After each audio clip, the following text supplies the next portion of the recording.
Voilà, donc c'est parti. Donc, bonsoir, merci d'être venu. On va voir ensemble un aperçu en fait sur deux livres et donc deux grands champions d'échecs qui font partie de l'histoire du jeu d'échecs.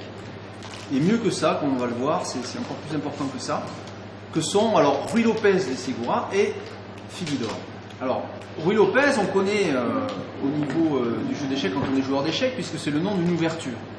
Et Philidor, on connaît aussi, puisqu'on a la fameuse position de Philidor. Alors, il y en a même deux, voire même trois d'ailleurs, qui sont liés notamment à des finales, et puis à l'ouverture aussi Philidor. Voilà, alors ça, quand on joue aux échecs, c'est des appellations techniques qu'on connaît. Mais est-ce qu'on connaît ces champions qu'il y a derrière? Ben, un peu moins. C'est-à-dire que quand on demande aux joueurs après, mais alors est-ce que tu sais qui c'est Ruy Lopez, ou est-ce que tu sais qui c'est Philidor, ça reste beaucoup moins clair, hein, beaucoup plus évanescent. Alors, il se trouve que ces deux champions font partie de l'histoire du jeu d'échecs à un niveau extrêmement important, puisqu'ils ont contribué à la fondation du jeu. Le jeu ne serait pas ce qu'il est sans Ruy Lopez ni sans Philidor. Pourquoi? Parce qu'ils ont contribué chacun à leur manière à l'établissement des règles mêmes du jeu. Alors encore plus avec Ruy Lopez qu'avec Philidor, parce qu'il est plus ancien. Mais dans les deux cas, voilà, ils ont quand même contribué à ça. Et alors, ils nous ont laissé aussi deux écrits, deux manuels, deux livres fondateurs importants, que sont donc le livre de l'invention libérale et art du jeu d'échecs de Ruy Lopez et l'analyse de Philidor. Alors l'analyse de Philidor est plus connue, c'est-à-dire que une grande proportion de joueurs d'échecs sait qu'il existe l'analyse du jeu d'échecs de Philidor, c'est assez connu. Le livre de l'invention libérale et art du jeu d'échecs de Ruy Lopez, beaucoup moins, c'est très peu connu, et je crois que c'est un grand oubli, parce que ce livre est tout à fait extraordinaire. Et alors pourquoi il est oublié? Sans doute c'est dû justement à son ancienneté. Il faut savoir que ce livre sur lequel d'ailleurs on va commencer a été écrit en 1561. Donc, ça fait quand même 455 ans. Ça date, voilà. Et s'il y a eu quelques rééditions du Ruy Lopez, c'est surtout au XVIIe siècle. Voilà, c'est dans les années 1600. Et donc après ça, on est passé un petit peu à autre chose. Et à tort, parce que donc on a là un témoignage sur la fondation du jeu d'échecs en Europe qui est très important, comme on va le voir. Alors avant de rentrer dans le livre proprement dit, je vais vous placer ces champions dans un historique général du jeu d'échecs. Alors voilà, ici on a à l'écran donc, vous voyez, une trame historique qui part de 1450. Alors 1450, est-ce que vous savez un petit peu à quoi ça correspond dans l'histoire comme date importante? Oui. 1492, la découverte de l'Amérique. Exactement. Alors 1492, la découverte de l'Amérique, c'est très important, et on va en parler d'ailleurs, donc c'est bien vu. Et 1450, c'est quand même avant. Il y a quoi d'important en 1450, est-ce que vous savez? En gros, là, c'est l'invention de l'imprimerie. Ah oui. Alors ça c'est important parce qu'on parle de livres, voyez-vous. Donc ça veut dire qu'avant les livres ne circulaient que parce que des moines les copiaient. Donc pour avoir une copie d'un livre, c'était cher parce que moine qui copie un livre, ça prend du temps. Parce qu'en général en plus ils ne copiaient pas comme ça, hein. Ils essayaient d'être précis. Donc avec l'imprimerie on a pu bien sûr multiplier les livres. Alors il faut savoir que dans l'histoire du jeu d'échecs, donc cette date est très importante, et que le premier livre d'échecs imprimé est assez proche de l'invention de l'imprimerie, puisqu'on parle de 1497, hein, je crois bien exactement la date, c'est Lucena. Alors vous connaissez peut-être la fameuse position de Lucena aussi, pareil, il y a le pont de Lucena, on appelle ça le pont de Lucena, c'est dans les finales de tour.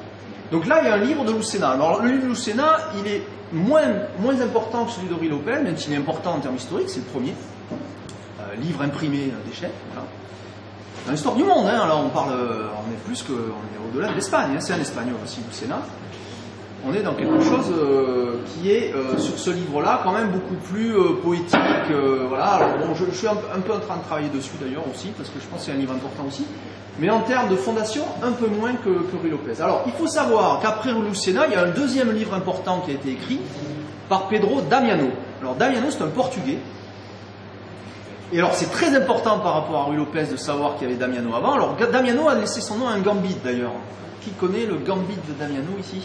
Ah, voilà, il y en a un. Alors c'est le gambit pour les joueurs. E4, E5, cavalier F3, F6. Et on fait cavalier prend E5, puis on prend, et après il y a dame H5 échec, etc. Voilà. Alors il y a toute une analyse. Alors il faut savoir que Damiano le premier a proposé cette analyse, et pour lui il avait montré que c'était un gambit qui était bon pour les blancs et mauvais pour les noirs. Mais Ruy Lopez va affiner ça, et c'est lui qui va donner vraiment une démonstration vraiment complète de la réfutation de cette ouverture. Alors, pourquoi Damiano est important par rapport à Ruy Lopez? Eh bien, parce que dans le livre de Ruy Lopez, qui fait quand même, tel que réédité maintenant, parce qu'on parle ici d'une réédition de ce livre, qui a été donc traduite de l'espagnol ancien, eh bien, Damiano occupe un bon quart du livre. Ça. Ruy Lopez va analyser le jeu à sa façon, mais il va aussi passer un quart du livre à réfuter tout un tas de choses qu'a dites Damiano. Donc on retrouve presque le livre de Damiano dans le Ruy Lopez avec des corrections, des améliorations de Ruy Lopez. Alors il ne fait pas que le critiquer, il dit aussi des choses bien qu'a fait Damiano, mais il passe aussi pas mal de temps à le réfuter ou à le critiquer. Alors ils ne sont pas contemporains, hein, Damiano meurt alors que Ruy Lopez est encore jeune.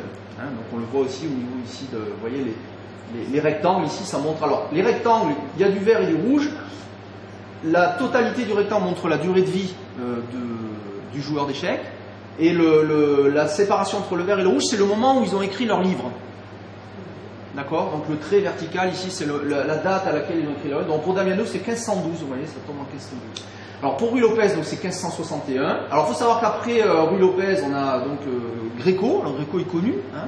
Il a écrit un livre aussi au début du XVIIe, en 1600, je ne sais plus la date exacte, vers 1610 par là. Et après, entre Greco et Philidor, il n'y a presque rien. Alors, il y a des livres, hein, il y a Salvio, il y a Stama aussi, le Syrien. Alors, Stama s'est fait écraser 8-2 par Philidor. Alors, ils apportent des choses. Stama, notamment, est le premier à avoir fait la notation algébrique, un petit peu. Il a commencé à faire ça. Mais Philidor s'en sert pas, puisqu'il va utiliser la notation descriptive. Mais le livre de Philidor est vraiment le plus important, je dirais, depuis Ruy Lopez. Plus important que le Greco. Hein. Parce que le livre de Greco est avant tout une collection de parties techniques, mais c'est pas très intéressant en termes d'explication du jeu, en termes de fondation, etc. Voilà, ça reste un petit peu des astuces de jeu, des belles parties, mais il n'y a pas beaucoup de commentaires. On n'apprend pas beaucoup de l'auteur.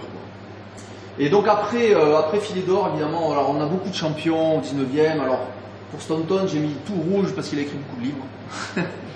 Voilà, Staunton c'est le champion anglais, vous savez, mais alors il y en a d'autres. Il faudrait citer Saint-Amand, il faudrait citer La Bourdonnais, il faudrait citer tout un tas de joueurs maintenant. À partir du 19e, il y en a énormément. Il y a Morphy, bien sûr. Et puis, donc après, on va avoir le premier champion du monde officiel, Wilhelm Stelitz. Mais pour les Espagnols, le premier champion du monde officiel, c'est Ruy Lopez.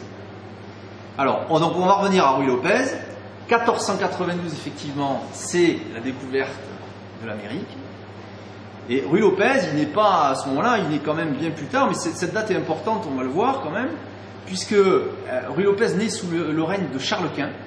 Et Charles Quint, vous savez peut-être, c'était le roi d'Espagne, mais il était aussi roi d'Autriche, il avait les Flandres, il avait tout un tas de trucs, et il avait l'Amérique. Enfin, au sens où, donc, il avait quand même envoyé tout un tas de bateaux là-bas, et il ramenait beaucoup d'or, ce qui fait que l'Espagne était la première puissance économique du monde à ce moment-là.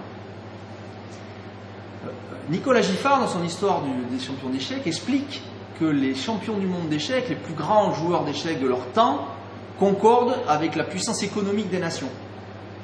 L'Espagne à la grandeur de l'Espagne, l'Italie Gréco avec la Renaissance italienne et la puissance italienne, la Révolution française, on se retrouve avec Philidor, hein, les Lumières en fait, hein, plus que la Révolution encore, et puis après on a l'ère industrielle, alors on a les Anglais, et puis après on a les Allemands, les Autrichiens, et puis après on a les Russes et les Américains. Alors à part quelques exceptions, puisque Capablanca, bon Cuba, on ne peut pas dire que c'est une grande puissance, mais à part quelques exceptions, ça suit assez bien la chose. Donc c'est important de savoir ça, parce que pour jouer aux échecs, il faut avoir du temps libre aussi. Hein. Donc l'aspect économique, il n'est pas négligeable. Donc Charles Quint, Ruy Lopez naît en 1530, et surtout, donc, il va passer sa vie sous le règne de Philippe V. Felipe, le fils de Charles Quint, qui donc lui aussi est un roi puissant. Alors, je dis c'est quand même important parce que Ruy Lopez était prêtre. Et il est devenu prêtre à la cour du roi. D'accord ? Donc il était proche quand même de la monarchie espagnole, il était proche des puissants d'Espagne, et donc il était un petit peu leur protégé.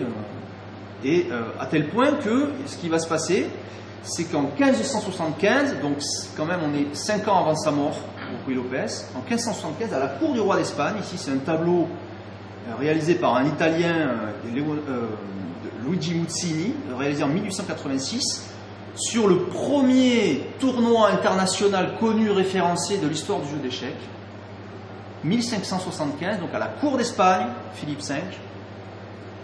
Ruy Lopez, qu'on voit sur le tableau ici, à gauche, regardez, c'est l'homme en rouge, avec la petite toque sur la tête, qui symbolise bien le fait que c'était un prêtre. Et à droite, on a l'Italien qui est debout, qui est Leonardo da Cutri, qui va finalement gagner le tournoi. Mais bon, Ruy Lopez est déjà âgé, il va mourir 5 ans plus tard.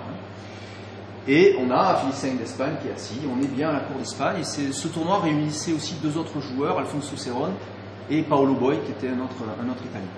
Voilà, donc ce tableau immortalise ce moment important. Et pour les Espagnols, le premier champion du monde, c'était bien Ruy Lopez. Il faut savoir que Ruy Lopez avait battu les Italiens quand il était plus jeune, lors de 2 voyages en Italie, qu'il avait fait sans doute pour aller rencontrer le pape, puisqu'il a fait ses voyages au moment où les papes ont été intronisés. Donc sans doute c'était pour se faire connaître du pape en tant que prêtre. Et il avait à ce moment-là battu tous les Italiens, dont Leonardo da Cutri d'ailleurs, qui donc n'emporte ce tournoi que bien plus tard, alors que Ruy Lopez est déjà bien plus âgé. Alors, pour dire quand même pour Philippe V d'Espagne, pour placer un petit peu le moment historique, Philippe V d'Espagne, c'est lui qui met en œuvre, je ne sais pas si vous connaissez, la Grande Armada ou l'Invincible Armada. Est-ce que vous avez entendu parler de ça? C'était une flotte tout à fait colossale avec 30 000 hommes et je crois 130 bateaux, 130 galions. Et il a essayé de conquérir l'Angleterre.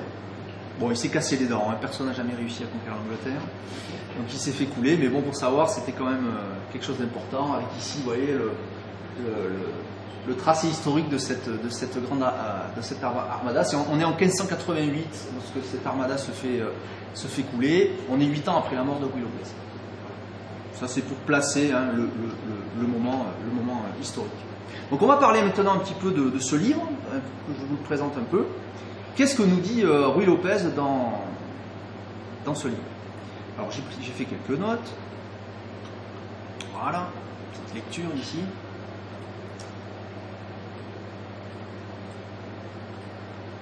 Alors, je vais vous donner quelques exemples. Alors, tout le premier tiers du livre, Ruy Lopez nous donne des conseils de jeu. Les conseils de jeu de l'époque, il nous présente le jeu, il nous donne aussi des origines du jeu. Alors il nous parle de Xerxès, un philosophe ancien perse, il nous parle aussi de Palamède. Vous connaissez un petit peu Palamède? Palamède, il en parle peu, il va plus sur la notion de Xerxès, le perse, où là il déroule beaucoup plus. Et puis il nous parle aussi d'un jeu romain qui s'appelle la Trumpouli, et ce jeu romain est cité aussi par Philidor 200 ans plus tard. Et quand on étudie ce jeu, effectivement, on peut penser que c'est effectivement un ancêtre du jeu, parce qu'il se jouait aussi sur 64 cases apparemment, bien qu'avec des règles beaucoup plus simples. Voilà. Donc on ne sait pas trop, c'est très difficile en fait d'avoir une certitude sur ce sujet-là. En fait, c'est intéressant de savoir qu'il va passer beaucoup de temps pour nous parler des origines du jeu. Dans cette première partie aussi, il s'appuie beaucoup sur Jacobus de Sessolis, qui était un moine du XIIIe siècle, qui avait écrit un traité de moralité du jeu d'échecs pour essayer de le rendre acceptable en fait, si vous voulez, par la société, parce que l'Église avait décidé de dire bon ben voilà, c'est quand même un jeu bien pour s'éduquer, pour apprendre, pour devenir quelqu'un de bien. C'est un jeu qu'il ne faut pas proscrire, alors que la plupart des jeux étaient un petit peu proscrits, si vous voulez, par l'Église en tant que jeu de hasard qui attirait le vice, etc. Pas évident de faire rentrer un jeu dans les mœurs de la société. Et c'est l'Église, il faut le savoir, donc, qui a fait ce qu'il fallait, en quelque sorte, qui a investi sur ce jeu. Et c'est pour ça qu'on trouve des prêtres comme Ruy Lopez, comme les premiers grands joueurs, ou comme Lucena. Lucena aussi était prêtre. Ou Alfonso Cerón, qu'on va retrouver dans le tournoi de 1575, qui était aussi donc à ce tournoi, était aussi un prêtre espagnol. Voilà, c'est des choses qu'on ne sait pas forcément. Alors écoutez ce conseil, parce que ça vaut le coup quand même. Premier conseil de Ruy Lopez. Premier conseil. Quand on se mettra à jouer, si c'est en plein jour, au soleil, faire en sorte que l'ennemi ait le soleil en face pour que cela l'aveugle. Si c'est dans l'obscurité et que l'on joue avec une chandelle, de faire en sorte de l'avoir sur votre droite pour que cela perturbe sa vue et fasse de l'ombre à sa main droite qui parcourt l'échiquier de sorte qu'il ne voit pas bien où il joue les pièces. Parce que comme ce jeu est une invention relative à la guerre, comme nous l'avons dit, il convient plus que pour tout autre jeu de chercher les avantages que de les subir. Et conformément à ceci, que nous dit Vecessius, alors il fait beaucoup de références latines, dans le livre 1 de De Re Militari, titre 14, alors en latin ça fait Ordinaturus, Aciem, Tria, Oldebet, etc. Je ne vous le fais pas, mais je l'ai écrit. Moi, je ne parle pas latin, donc j'ai simplement recopié ce qu'il nous a dit, mais il le traduit. Hein. Ce qui veut dire, cette locution latine là, qu'il nous donne, là donc, le commandant qui doit mettre en ordre ses gens pour la bataille doit tout d'abord regarder et considérer 3 choses, qui sont le soleil, la poussière et le vent.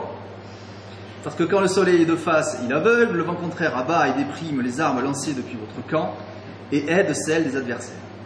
La poussière reçue par devant gêne et aveugle. Idem, on notera de plus à propos de cette règle que s'il t'est égal de jouer plus avec certaines pièces plutôt que d'autres et que tu vois que ton ennemi a l'habitude de jouer plus particulièrement avec certaines, prends-les à ton compte et feins d'avoir l'habitude de jouer avec elles, parce que cela contribue à le perturber. Puisqu'ensuite on ne joue pas bien avec les pièces avec lesquelles on n'a pas l'habitude de jouer. Vous voyez, donc il est vicieux. Hein. Vous voyez bien, hein, il va chercher quand même des avantages en dehors de l'échiquier. Hein. Alors je ne sais pas si beaucoup de joueurs font ça, mais vous savez que même récemment encore sur des championnats du monde, il n'est pas rare de voir un champion du monde arriver avec 10 minutes de retard. Il n'est pas rare de voir un Fischer demander qu'il n'y ait pas de caméra, que ceci, que cela, de ne pas venir jouer la partie, de mettre la pression sur l'adversaire, etc. Donc les avantages quand on joue un joueur de jeu, ben, déjà Ruy Lopez il les avait cernés. Mettre le joueur en face du soleil, c'est pas plus mal. Voilà, donc c'est marrant hein, comme truc. Alors, un autre conseil, juste pour vous dire un petit peu ce qu'on retrouve dans ce livre, alors c'est le 11e conseil. Écoutez bien, parce qu'on est en 1561. 11e conseil. Que le joueur fasse attention de ne pas laisser de pions abandonnés ou isolés. La notion de pions isolés, vous voyez, comme les anciennes en fait, qu'ils avaient compris ce principe. Hein. Mais de tâcher de les garder toujours unis les uns avec les autres, de sorte que celui qui est devant puisse être protégé par celui qui le suit, par des pions. Et ceci s'entend à chaque fois qu'on peut le faire facilement, car les pions isolés se perdent facilement et sont très difficiles à protéger la plupart du temps. Ruy Lopez, 1561. Donc si vous croyez que c'est un maître moderne qui a trouvé ça, on n'y est pas. D'accord ? Alors, je vais passer maintenant, page 150, un petit conseil sur les finales de tour. Ça c'est intéressant aussi. Regardez bien. 21e conseil, il y en a pas mal, hein. Je ne sais plus combien il y en a exactement, mais il ne doit pas être loin de 40. Que le joueur sache qu'une tour et un fou peuvent gagner la partie contre une tour. Alors, par liquidation, comme c'est l'usage en Espagne, et par mat, selon l'usage en Italie. Mais avec difficulté si l'adversaire s'est bien joué. Alors voilà un conseil surprenant. Alors moi j'ai repris texto ce qu'il nous a dit. On apprend en fait beaucoup de choses dans cette phrase. Un, qu'à l'époque on pouvait gagner par liquidation. Eh oui, il y a une autre façon de gagner à l'époque. Alors la liquidation c'est quoi? C'est la prise de la dernière pièce. C'est-à-dire on laisse le roi adverse nu. Si vous prenez la dernière pièce de l'adversaire, la partie est finie, vous avez gagné. Mais on considère que c'est une demi-victoire. Alors ça veut dire quoi? Ben, en fait à l'époque ils pariaient quand même des sommes sur les parties. Et on prenait la moitié de la mise de l'adversaire. On gagnait la moitié de sa mise. Vous voyez, donc la liquidation, c'était une troisième façon de finir la partie. Il y avait donc le mat, le pat et la liquidation. Alors le pat d'ailleurs était aussi considéré comme une demi-victoire, et pas comme un match nul. Voilà, donc c'est intéressant à noter, puisqu'il nous dit aussi que par contre, on peut gagner par mat avec tour et fou contre tour, selon l'usage en Italie, où là, par contre, il n'y a pas la notion de liquidation. Donc ça veut dire déjà qu'on note qu'à ce moment-là, les règles ne sont pas les mêmes en Espagne et en Italie, qui sont vraiment les endroits où on joue le plus. On ne joue pas encore en France, en fait, à ce moment-là. On ne joue pas encore en Angleterre. Ça va venir le siècle suivant. Cette notion de gain possible de tour et fou contre tour, que peu d'amateurs savent, c'est la fameuse position de Philidor. Et Ruy Lopez l'annonce déjà. 200 ans avant. Ceci dit, il n'en donne pas la démonstration. Il dit juste qu'en pratique, il a noté qu'il arrivait à gagner. Philidor, lui, en fera une démonstration complète. On sera sur autre chose, on sera beaucoup plus dans la technique, de quelque chose de plus précis. Là, ça reste un conseil textuel. D'accord ? Alors, pour aller plus précisément, je vais vous montrer quand même une petite partie de Ruy Lopez aussi, parce qu'évidemment, les 3/4 du livre, c'est aussi des parties, avec des commentaires. Alors, quelques coups. C'est pas très long, hein, ça fait que 19 coups. Vous allez voir. Enfin, pour vous montrer quand même un petit peu la qualité du jeu, c'est quand même pas n'importe quoi. Voilà, donc c'est au chapitre 10. C'est parti. E4, E5, exemple de partie. Vous allez voir, il y a des choses surprenantes. Cavalier F3, cavalier C6, fou B5, fou C5. Ah, il nous dit pour que le fou ne reste pas enfermé. C'est-à-dire qu'il va jouer D6 plus tard, et il ne veut pas que le fou reste enfermé en F8. D'accord? Alors si vous notez, hein, parce que je vous donne les numéros de cases, si vous n'êtes pas habitué, vous avez les coordonnées en bas, A, B, C, D, E, F, G, H, et en ordonnée 1, 2, 3, 4, 5, 6, 7, 8. Alors, ici, il choisit de prendre en C6, pion prend C6. Alors juste, je vous mets ça en bas pour être sûr de ne rien rater, parce que c'est un tout petit peu sioux sur la partie. Alors, il nous dit que c'est meilleur que prendre ici, de reprendre du pion B, que nous verrons plus tard. Il y a aussi beaucoup de variantes, en fait, dans le livre de Ruy Lopez, des variantes aussi qu'on retrouve dans les notations de Philidor. Ils n'hésitent pas à, effectivement, creuser plusieurs possibilités de jouer la partie. Donc là, ici, cavalier prend E5.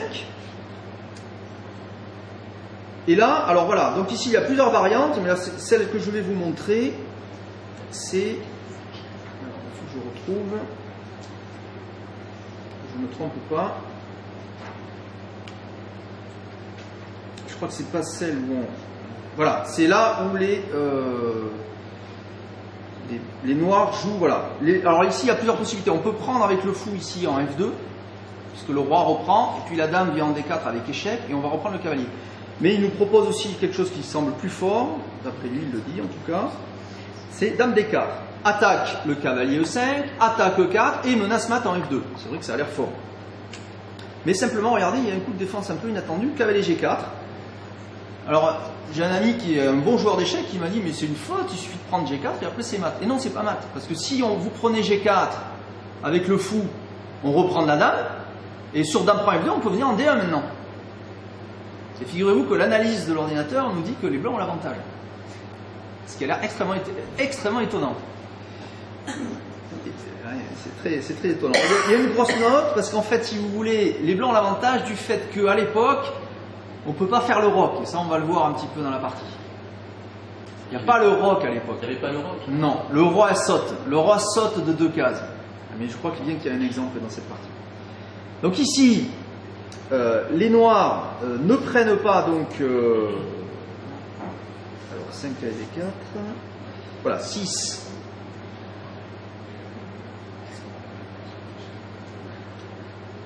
Alors 6, cavalier...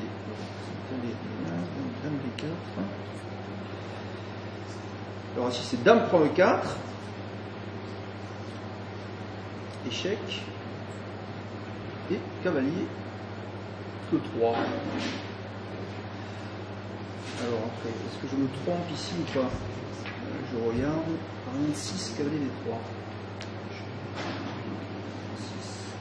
Ah oui, non, alors en fait, donc ça c'est une variante, alors c'est pas celle-là que je voulais vous montrer en fait, il y a encore une autre variante ici, c'est que sur dame D4, en fait, voilà, c'est cette variante-là que je vais vous montrer, c'est cavalier, voilà, cavalier en D3, voilà, cavalier D3, dans ce cas-là je viens carrément protéger F2, c'est encore moins dangereux que, sans doute, que la partie. Voilà, protégeant du mat et attaquant le fou C5, ça c'est un commentaire de Ruy Lopez, hein. Voilà, dame prend E4 échec, ici simplement dame E2, le mieux que les blancs puissent jouer d'après lui.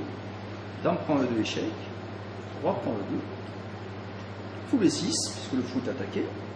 Maintenant, regardez C4. Alors C4, c'est un coup dangereux, puisqu'on menace C5, et le fou est presque pris. Après fou A5, il y aurait B4, protégé par le cavalier D3, et le fou est perdu. Donc c'est quand même dangereux. Alors il le dit, d'ailleurs, il nous dit, pour gagner le fou B6, ou l'enfermer, ce qui semble être un bon coup. Mais, fou F5, puisque maintenant, si les blancs jouent C5 attaquant le fou, ben, les noirs... au lieu de bouger le fou, mais prendrait d'abord le cavalier avec échec, et ensuite le pion C5 serait perdu.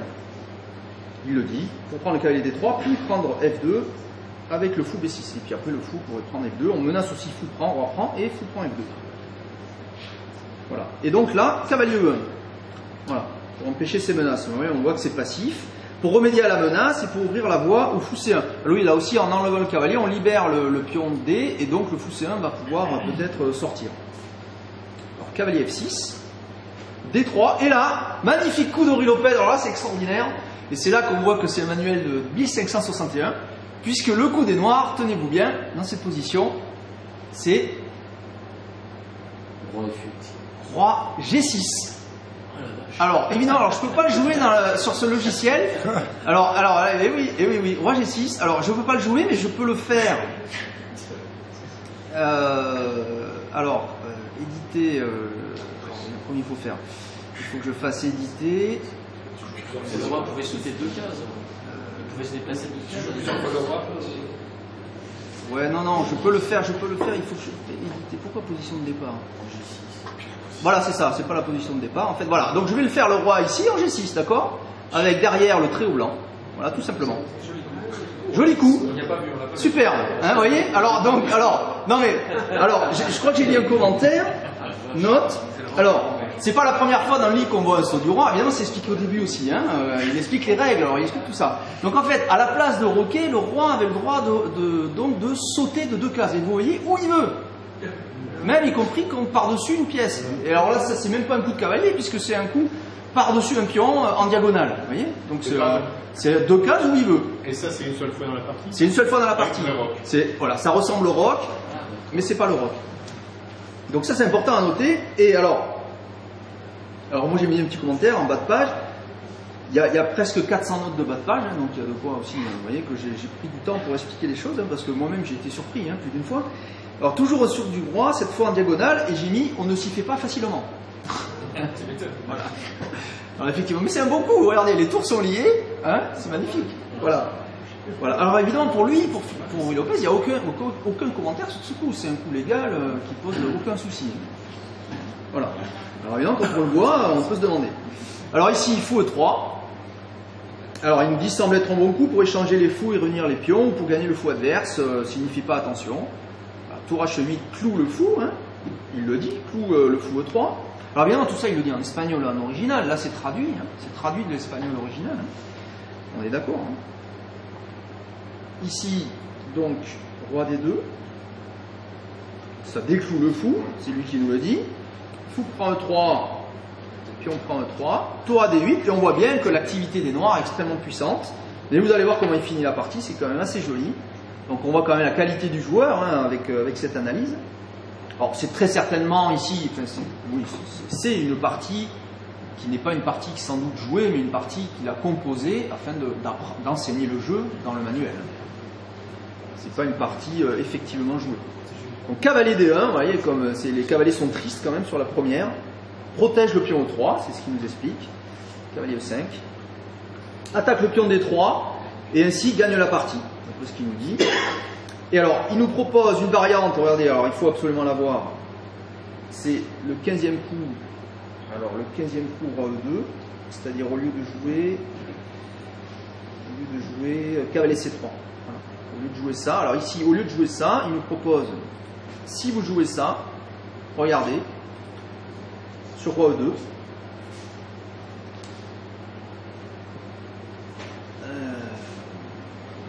Voilà.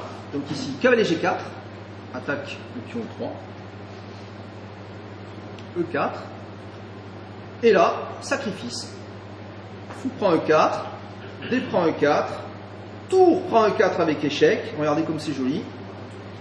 Donc là, si les blancs viennent en F1, la deuxième tour vient en D1, et on voit que ça s'est cloué, et du côté de l'Eldam, on ne peut pas bouger non plus, donc on va se faire mater et on va perdre toutes les pièces, ou alors on va perdre toutes les pièces. Et donc il reste le coup ici, roi F3, et là, normalement, vous avez, regardé, tour E3 échec, le roi ne peut pas revenir en F2, on est obligé de prendre le cavalier en G4, et là, tour D4, magnifique, mat, en plein centre de l'échiquier. Voilà. Grâce au roi G6. Grâce au roi G6. Et ainsi, les blancs débutant la partie par cette voie vont perdre pour ne pas bien savoir attaquer leur ennemi et pour avoir pris le pion E5 avec leur cavalier. Voilà. Alors évidemment, il y a beaucoup d'autres variantes, il nous montre. Enfin voilà. Donc vous voyez quand même la qualité des parties. On a de belles parties avec de belles combinaisons. Et alors des rois G6 qui arrivent de façon. Mais là, on voit que voilà, on est en 1561. Et on comprend mieux d'où viennent les règles du jeu d'échecs, c'est pas si clair. Voilà, le roc, à partir de quelle date le roc a été mis en place, c'est pas clair. Alors ceci dit, on a un témoignage de Ruy Lopez. À cette époque déjà, le roc existait, comme il le dit, dans certains endroits d'Italie. Ça veut dire que dans la majorité en Italie, ça se faisait pas. Et il dit dans certains endroits d'Italie, on se prend à jouer le roi et en même temps de mettre la tour directement à côté du roi. Alors que lui, il fait en 2 coups. Il met d'abord la tour à côté du roi et après il va sauter avec le roi par-dessus la tour. Et il dit dans certains endroits, on joue comme ça, mais c'est pas une bonne façon de jouer, il nous dit, parce que dans aucun jeu, on joue 2 pièces à la fois. Voilà. Donc son conseil, lui, c'était pas de faire ça. Alors elle n'aura pas été suivie sur cette règle. Mais la prise en passant, c'est Ruy Lopez qui la promeut. C'est lui qui met en place la prise en passant. C'est pas joué en Italie à ce moment-là, et c'est joué qu'en Espagne, et c'est dans ce livre qu'il va appuyer sur cette idée-là. Il va longuement argumenter pour que cette règle soit prise en compte. Donc si la prise en passant existe, c'est grâce à Ruy Lopez. Par contre, si le rock existe, c'est pas grâce à Ruy Lopez, c'est grâce à certains endroits d'Italie à la même époque. Voilà.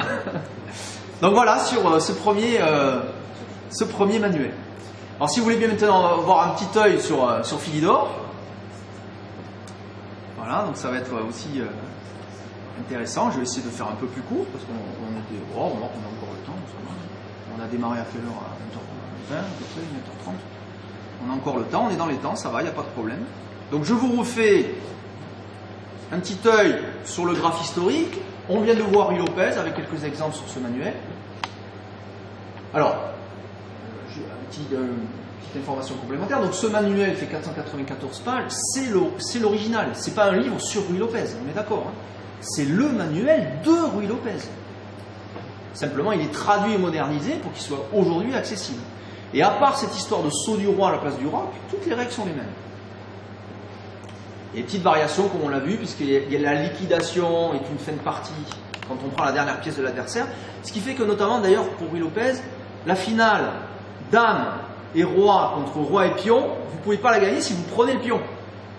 Parce que si vous prenez le pion, c'est liquidé. La partie s'arrête, puisque l'adversaire n'a plus de pièces. Donc il faut faire en sorte que l'adversaire garde son pion. Et on peut gagner, il l'explique, c'est très compliqué. Au début, je ne comprenais rien, et puis j'ai fini par comprendre. En fait, on bloque le pion, et avec la dame, on arrive à pousser le roi dans un coin, et après, à ce moment-là, le roi qui bloquait le pion sort et va vite faire mat avant que le pion fasse dame. C'est très compliqué. Mais il fallait faire ça si on voulait le point entier, sinon on n'avait que la moitié du point. Voilà, alors évidemment, on n'a plus ça aujourd'hui. Mais à part ces petites variations, on a des règles quand même assez proches des règles modernes. Alors, l'histoire des règles, ce que les amateurs font de temps en temps, là, ils poussent de casse de pion comme ça. Là. Eh bien, Philidor va nous en parler de ça, mais pas Ruy Lopez. Pour Ruy Lopez, la question ne se pose pas. Cette règle des 2 pions qui jouent en même temps, je vais peut-être retrouver le passage, si vous voulez bien, dans le Philidor.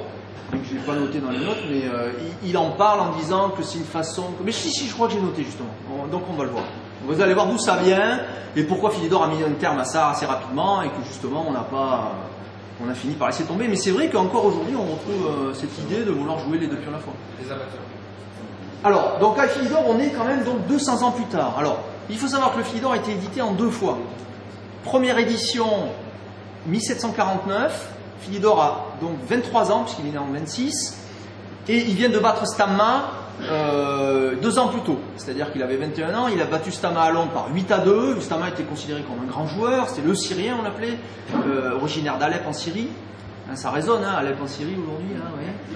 Donc, et il lui met 8-2. Hein, il lui met 8-2, il l'écrase, et derrière il fait son livre. Et d'ailleurs, le Gambit d'Anne, il va l'appeler Gambit d'Alep. Mais il ne parle pas de Stamma, il ne le cite pas. Mais il dit quand même Gambit d'Alep, donc il a gardé cette expression. Vous pourriez dire aujourd'hui, j'ai joué un Gambit d'Alep aujourd'hui. Parce que c'est l'appellation originale. Le Gambit d'Adam, je ne sais pas, ils ont mis ça après. Alors à noter d'ailleurs que pour Reine et Dame, Ruy Lopez nous dit, pour en finir avec lui, qu'on peut dire, parce qu'il parle beaucoup des pièces, il y a un chapitre sur chaque pièce, son origine, sa forme, etc. Pourquoi c'est cette forme, etc. Et il dit sur la reine, on peut dire aussi dame. D'accord ? Donc l'idée, on m'avait dit que, mais en fait on dit dame depuis la Révolution française, parce qu'on a coupé la tête à la reine, alors donc on dit plus reine, on dit dame. Non, c'est pas vrai. En 1561, déjà, Ruy Lopez dit on peut dire dame plutôt que reine. Et dans le livre, il doit utiliser 15 fois le mot reine et 140 fois le mot dame. Donc en fait, non seulement on peut dire dame, mais on dit plutôt dame. On dit presque pas reine. Alors comme on sait que le jeu vient aussi des morts, ils les appellent les morts, les Ruy Lopez, les Arabes en fait. Bon, mais eux, pour eux, il n'y a pas de reine, parce que le calife, il n'a pas de reine. Il a des dames, il a tout un harem, il a une première dame, si on veut, mais il n'a pas de reine. Il n'y a pas le terme reine. En fait. que pour les enfants, ils disent plutôt reine, c'est logique, il y a un roi, il y a une reine. Les enfants, Voilà, on peut dire les deux, il n'y a pas de problème. Mais il faut savoir que c'est pas la Révolution française qui a fait qu'on a dit dame. C'était déjà le cas, et Ruy Lopez nous le montre avec ce livre. C'est une preuve irréfutable, donc du coup le débat est clos, quoi. Voilà, c'était une légende urbaine cette histoire-là. Mais est-ce qu'il explique pourquoi de reine c'est devenu à dame? C'est ça? Non, il le dit pas. Ah, il le dit pas. Il le dit pas. Ça, il n'en parle pas. Il dit pas plus. On peut dire les deux. Voilà. Mais franchement, c'est dû à la société dans laquelle on joue. Voilà, je pense que c'est dû à ça. Parce que les Anglais, ils disent the Queen, la reine. Oui, mais voilà, comme en Angleterre, il y a tout. Et puis à l'époque de Ruy Lopez, comme il y avait aussi le roi et la reine, bon. Les Allemands, c'est dit dame, la dame. Voilà. Mais on voit bien que dès 1561, il y a déjà la double appellation. Voilà.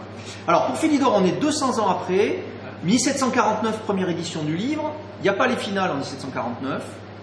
Il y a 5 parties, plus quelques autres parties. Et en fait, la version définitive, et c'est celle que j'ai reprise bien sûr pour rééditer le livre, c'est celle de 1777, où il rajoute des parties. Il reprend toutes les parties originales, mais il en rajoute. Il ajoute des commentaires aussi, il améliore un petit peu, s'il y avait des petites fautes, alors il améliore un peu. Mais surtout, il rajoute des nouvelles parties, 3 ou 4 parties, il rajoute des parties commentées. Mais surtout, il rajoute quelque chose comme 12 ou 13 finales. Et toutes les finales de base. C'est-à-dire, toutes les finales de base, pour la première fois, vont être expliquées. Qu'est-ce que c'est que les finales de base? Eh bien, c'est roi et pion contre roi. C'est roi et tour contre roi, savoir mater avec une tour, ça a l'air de rien, mais ça va le faire. Tour et pion contre tour, avec la fameuse position de Philidor, mais aussi dame et pion contre dame,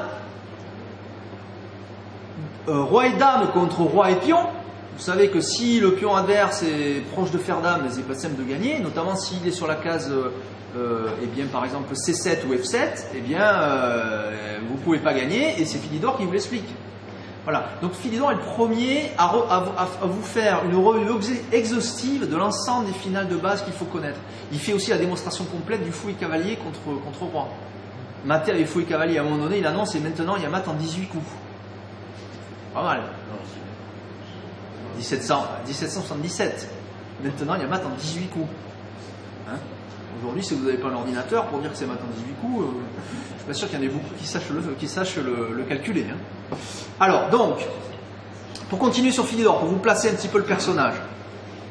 Alors, c'est pas ça du tout, qu'est-ce que c'est que ça? Donc, voilà. Un petit revue de son époque.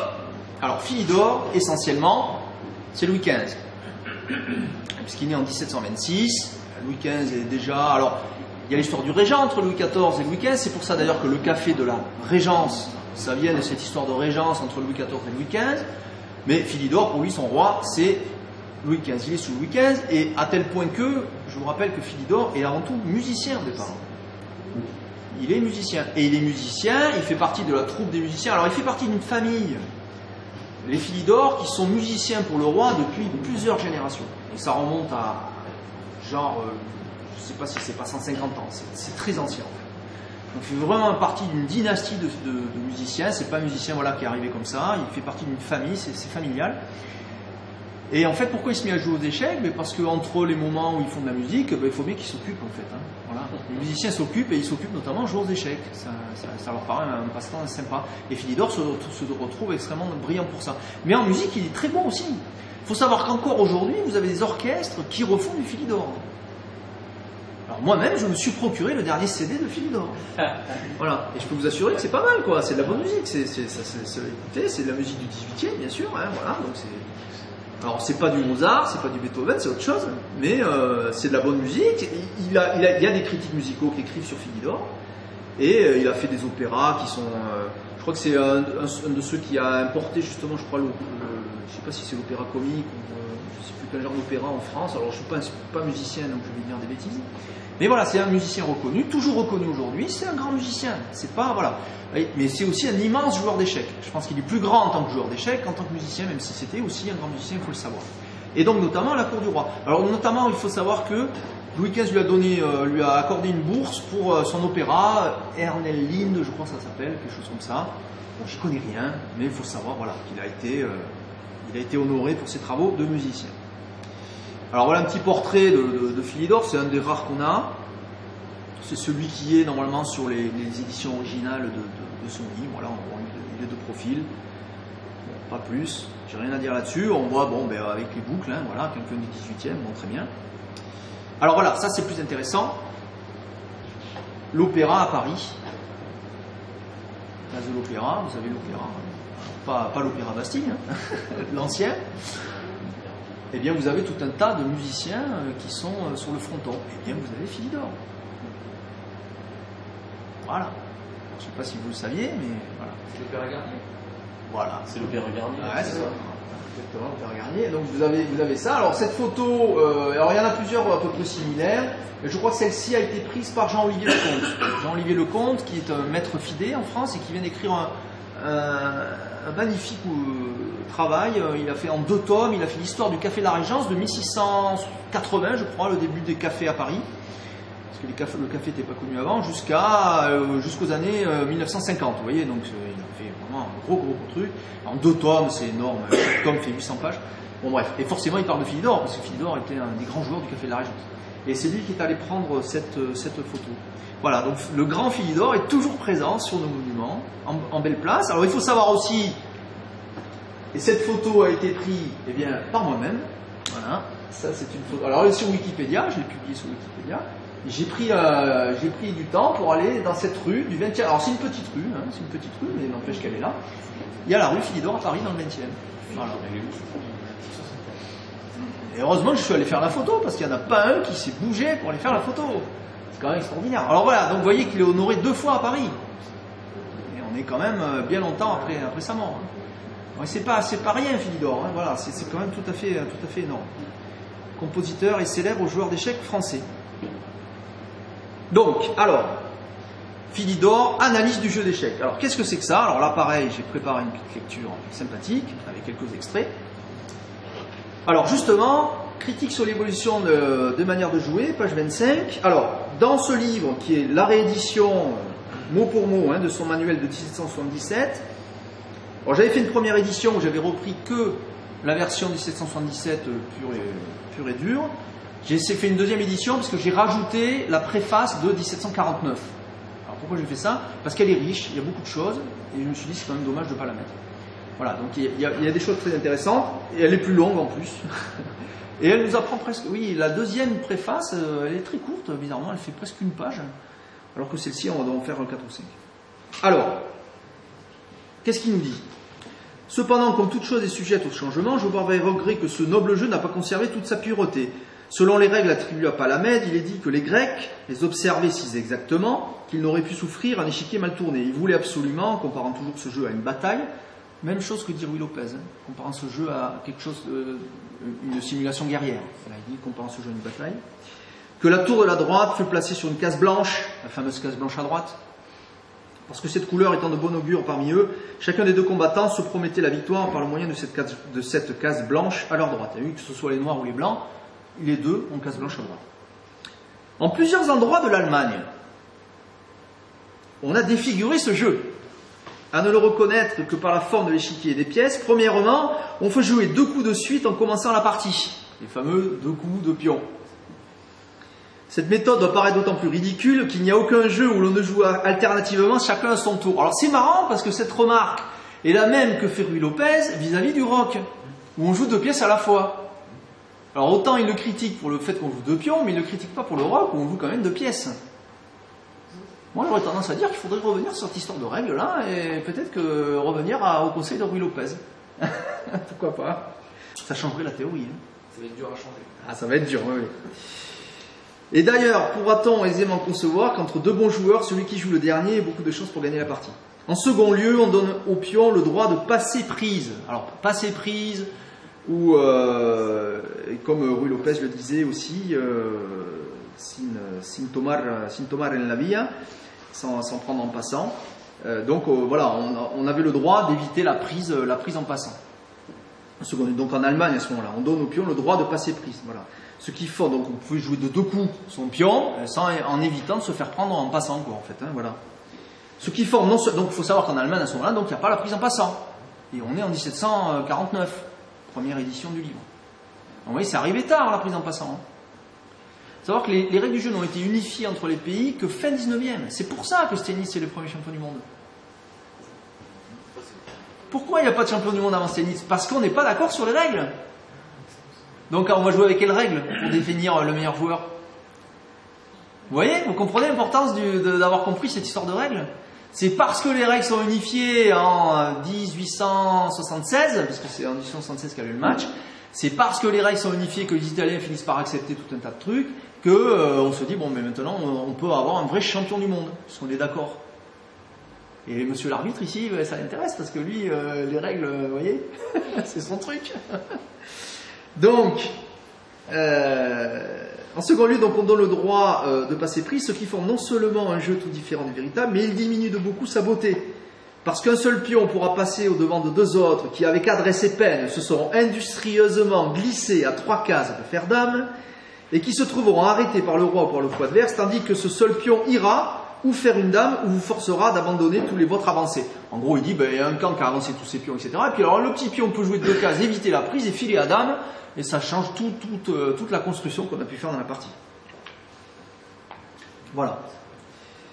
Et pour venir faire la guerre, donc toujours ce pion à ce misérable qui n'a aucun mérite et qui n'a rendu aucun service dans le courant de la partie. Ce misérable qui n'a aucun mérite, hein, ce pion là comme ça qui passe la prise là. C'est assurément tout opposé aux maximes de la guerre où le mérite seul peut contribuer à l'avancement d'un simple soldat. De plus, lorsque le roi roque, il a le privilège de pousser en même temps le pion de la tour. En Allemagne, il avait en plus le droit de pousser le pion de la tour. Vous voyez, ils faisaient n'importe quoi les Allemands. Et dans ce cas, il joue encore 2 fois de suite. Selon moi, toutes ces difformités ont été introduites par des chicaneurs qui pour leur avantage, auront fait jouer les gens à leur fantaisie. Voilà, hein, vous voyez, comment Philidor traite le jeu allemand de cette époque. Alors, dans ce beau chemin de critique, il m'est impossible d'avoir assez de complaisance pour épargner mes compatriotes qui ont donné dans une erreur aussi grande que celle des Allemands. Ils sont d'autant moins pardonnables qu'il y a parmi eux une quantité de très bons joueurs, et même des plus excellents de l'Europe. Il est donc à présumer qu'ils se sont laissés entraîner, comme je l'ai fait autrefois, il fait un mea culpa ici, par une mauvaise coutume, établie selon toute apparence par quelque ignorant, qui aurait été l'introducteur de ce jeu dans le royaume. Je me persuade que c'était un joueur de dames, qui ne savant à peu près que la marche des échecs, s'imaginait qu'en allant à dame, on pouvait en faire autant que sur un damier. Vous savez, sur un damier, quand on fait dame, on rajoute un pion sur le pion. J'ai mis du temps à comprendre ce qu'il voulait dire aussi, hein. Je demande donc, sans citer Palamède ou d'autres qui ont limité ce jeu à une seule dame, 2 tours de chevalet, etc., si cela ne fait pas un bel effet de voir promener sur un échiquier 2 pions plantés sur une même case. Donc ils avaient l'habitude, pour faire, quand ils faisaient dame, de dire, vu que j'ai pas d'autre dame, de prendre 2 pions à la place pour simuler une dame. Mais il dit, bon, vraiment, il faut arrêter avec ça. Il faut placer une vraie dame. Et ça, monsieur l'arbitre ne me contredira pas. Hein, voilà. Voilà. Donc voilà ce qu'il nous dit sur les évolutions. Alors vous savez aussi qu'il a dit les pions sont l'âme du jeu d'échecs. Eh bien c'est dans cette préface de 1749. Donc c'est pour ça que je l'ai rajouté quand même. Je me dis c'est quand même un peu dommage. Alors qu'est-ce que c'est qui nous dit ça? Voilà. Mon but principal est de me rendre recommandable par une nouveauté dont personne ne s'est avisé ou peut-être n'en a été capable. C'est celle de bien jouer les pions. Ils sont l'âme des échecs. Ouais, il n'a pas tout à fait dit les pions sur l'âme du jeu d'échecs. Si on le lit littéralement, hein, c'est un peu plus, c'est dit un peu autrement, mais bon, c'est la même idée. Alors, sur l'histoire du jeu, comme je vous ai dit, Philidor fait beaucoup, enfin, Ruy Lopez fait beaucoup de citations historiques sur l'histoire, et Philidor nous dit, plusieurs savants ont publié leurs recherches sur l'origine du jeu d'échecs, je déciderai donc point leur conformité avec les Latrunculi de l'ancienne Rome. Ouais, cette histoire de Latrunculi, dont Ruy Lopez aussi parle beaucoup, il en parle alors pendant des pages. La Latrunculi de Rome. Donc là aussi, bon, il le cite sans vouloir s'étendre là-dessus, puisqu'il n'en sait rien, il est encore beaucoup plus loin de Ruy Lopez, de l'origine, en fait, supposée du jeu. Mais en fait, c'est intéressant de savoir que, déjà à cette époque, encore une fois, on retrouve ce fameux jeu romain, la Latrunculi, comme un ancêtre du jeu d'échecs. Ce que, personnellement, avant d'avoir étudié Philidor Ruy Lopez, je ne savais pas. Je n'avais pas fait de rapport avec ça. J'en ai parlé à Nicolas Giffard, il ne savait pas non plus. Et pourtant, vous savez que Nicolas Giffard est un des grands historiens du jeu, c'est lui qui a écrit la fabuleuse histoire du jeu d'échecs, ou le guide des échecs, traité complet, qui possède beaucoup de choses sur l'histoire du jeu. Alors, autre chose. Alors, une petite lecture, voilà, maintenant, si vous voulez bien, juste 28 coups sur une partie, avec des petits commentaires pour finir. De Philidor. Donc page 65. avoir un peu quand même d'échecs, parce qu'il s'agit quand même d'échecs. Alors comme je vous ai dit, donc, il y a des parties commentées, et puis il y a des finales. Toutes les finales de base, avec beaucoup de choses qu'on peut apprendre. Je crois même qu'en fait, si vous voulez, avec le Philidor, vous avez un manuel complet, plus complet que le Ruy Lopez, bien sûr, puisqu'en plus les règles sont tout à fait les mêmes qu'aujourd'hui. Mais vous avez un manuel complet pour savoir non seulement les grands principes qu'il faut suivre pour une partie, et toutes les finales à savoir quand même pour finir une partie. Ce que peu de joueurs savent, c'est-à-dire qu'en fait, en général, les joueurs qui savent vraiment jouer toutes les finales pour faire mat, y compris fouille, cavalier contre roi, ce genre de choses, sont des joueurs qui atteignent 2000, 2100, quoi. Vous avez des joueurs à 1950 qui ne savent pas faire tous les maths de base. Hein. Vous les mettez avec fou et cavalier, il y en a plein qui ne vont pas savoir quoi faire. Hein. C'est pas facile. Hein. Ils ne vont pas savoir non plus si 2 cavaliers matent ou pas. Qui sait si 2 cavaliers matent ou pas ici? Ça mate ou ça mate pas 2 cavaliers? Hein? Vous savez? Normalement, ça mate pas, mais ça mate pas. Ou ça soit aidé. Voilà, exactement. Voilà. Et vous voyez, c'est des choses quand même précises. Et avec Philidor, vous avez les réponses à tout et les méthodes, puisque vous avez des exemples de parties. Alors, je vous fais cette partie. Alors,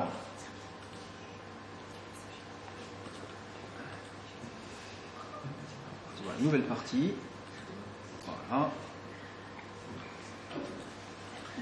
Donc cette partie de Philidor, juste avec ses commentaires, pour que vous voyez que comment dans son livre il traite cette histoire. Alors qu'est-ce que j'ai mis juste? Oui, voilà, il faut que je retrouve ça, pour pas que je... 65 sur 9 en 28 coups. Voilà. Alors je ne vous fais pas les variantes, hein, je vous fais juste le cœur, hein, parce que sinon on va y passer la nuit, c'est pas le but. Hein. Voilà, donc alors c'est parti. E4, E5. Alors il nous dit qu'il y aura 2 variantes, une au 5e et une au 6e coup, on ne les verra pas de toute façon. Donc C3. Alors il nous dit ce pion est mal joué au second coup, parce qu'en poussant le pion de la dame de 2 cases, les noirs gagnent l'avantage du trait. Voilà. Et la réponse noire dit ici, elle est très bonne, puisque les noirs prennent en fait l'initiative. Hein. Ils gagnent l'avantage du trait. Voilà, ici D5, pion prend D5, dame prend D5, et là D3.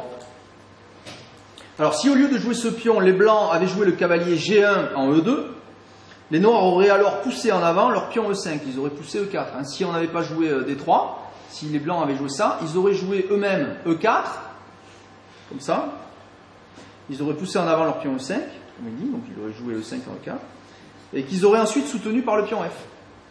Voilà. Et pourquoi? Parce que ça verrouille la case D3 et ça empêche les blancs de se développer. D'accord? Donc voilà, il nous explique quand même tout ça. Hein. C'est lui, hein, c'est pas moi, là, je dis rien. Hein. C'est Philidor qui parle. Ici, F5, F4. Alors, si au lieu de pousser ce pion, commentaire de Philidor, donc, si au lieu de pousser ce pion, les blancs avaient joué le fou C1 en E3, donc ici, ils avaient joué plutôt C1 en E3, les noirs auraient dû jouer le fou F8 en D6, et alors la position serait semblable à celle du 6e coup de la seconde partie. Ouais, donc il n'oublie pas qu'il avait commenté cette position similaire dans une autre partie.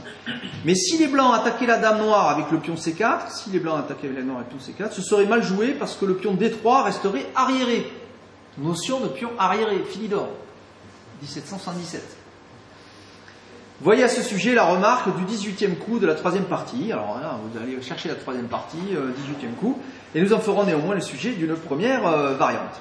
Voilà.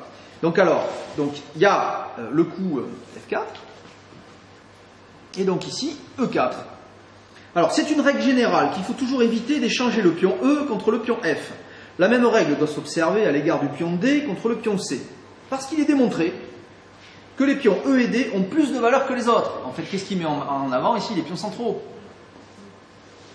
Il est démontré que les pions E et D ont plus de valeur que les autres, puisqu'en occupant le centre, ils empêchent les pièces de votre adversaire de prendre des postes avantageux.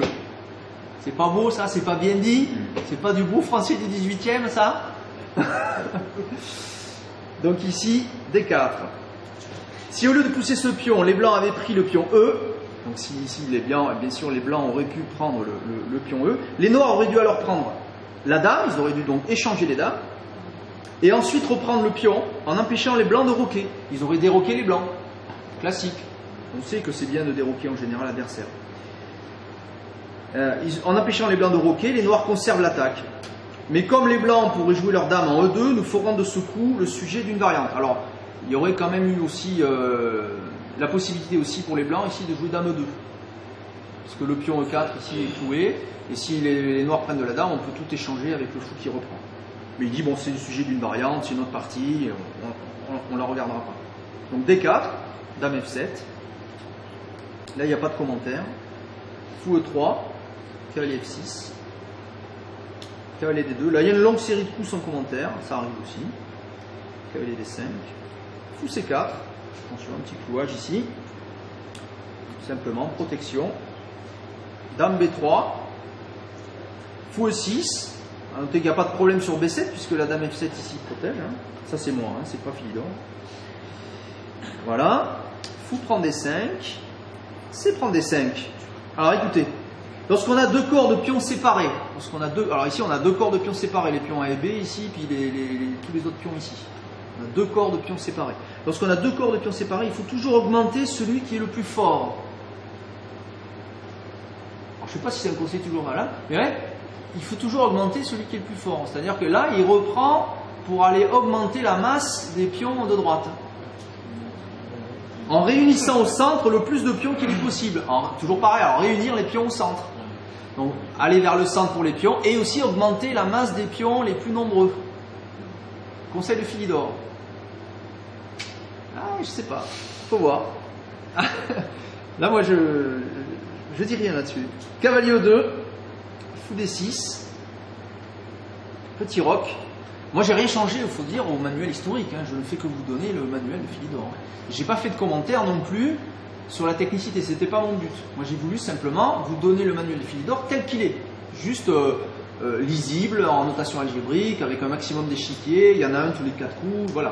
Donc, moi, il n'y a pas de commentaire technique sur ce qu'il dit, ou très très rarement. Ça peut arriver, mais vraiment dans les cas extrêmes. Mais il y en a presque pas. Il doit y en avoir un ou deux maximum. Voilà. Donc cavalier E2, fou D6.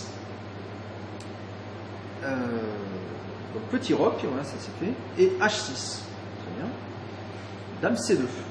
Alors, pourquoi il nous fait un commentaire, il y a un diagramme, un commentaire, la dame blanche n'étant d'aucune utilité où elle se trouve, elle est retirée pour faire place aux pions et les pousser sur les noirs, voilà, donc en fait tout ça c'est pour libérer la poussée des pions, alors soit le pion peut-être B3 pour jouer C4, ce genre de choses, ou peut-être jouer B4, je sais pas. Et là G5. G3 et G4. Alors, écoutez bien, en poussant ce pion, commentaire de Philidor, les noirs ferment le jeu. Mais ils seront toujours maîtres de faire une ouverture avec le pion H. Et oui, ils vont pouvoir encore pousser H5, H4. D'accord? Dès que leurs pièces seront prêtes à former et à soutenir leur attaque. D'accord? Donc il vous dit, ils ont fermé le jeu, mais ils se sont gardés la possibilité de l'ouvrir. Intéressant, hein? Vous voyez comme il explique bien quand même. Hein?